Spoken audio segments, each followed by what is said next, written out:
কথা ধারাবাহিকে আজকের পর্বে আমরা দেখতে পাবো মিস্টার রয় এসে কথাকে ব্লাড দিয়ে বেরিয়ে আসে, কে বলে আপনার স্ত্রী এমন অবস্থা। মিস্টার রয় বলে আমি এবার আসি, আপনার স্ত্রী যখন সুস্থ হয়ে যাবে আমাকে ফোনে জানাবেন। অ্যানি মিস্টার রয়কে কিছুটা এগিয়ে দিয়ে আসে। অগ্নি প্রত্যয়কে বলে কথাকে কেউ আঘাত করেছে তাই না, তাই অ্যানি ঠিক করে গোবরডাঙ্গা যাবে এবং সেখানে গিয়ে কোনো যদি ক্লু পাওয়া যায়। অ্যানি মিস্টার রয়কে কিছুটা এগিয়ে দিয়ে আসে হাসপাতালে এবং অ্যানি প্রত্যয় ও অগ্নি করে বেরিয়ে পড়ে গোবরডাঙ্গা যাওয়ার উদ্দেশ্যে।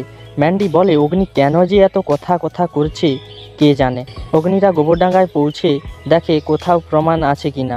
অবশেষে অগ্নি একটা টবে ব্রেসলেট পরে থাকতে দেখে। প্রত্যয় ও অ্যানিকে ডাকে। প্রত্যয় অগ্নিকে বলে হাত দিতে না। প্রত্যয় ব্রেসলেটটি রুমালে নিয়ে তদন্ত করতে চলে যায়। অগ্নি হাসপাতালে এসে তার বোনেদের ও জুনি ও কাকাকে বলে বাড়ি যেতে। কথার সেন্স ফেরে। পরের দিন কথাকে হাসপাতাল থেকে ছাড়ে। অগ্নি কথাকে যে প্রান্তিক মেরেছে তা জেনে কথাকে নিয়ে যায় তার বাড়ি। প্রান্তিককে বলে কথা আমার স্ত্রী, কে মারার অধিকার তোকে দিয়েছে।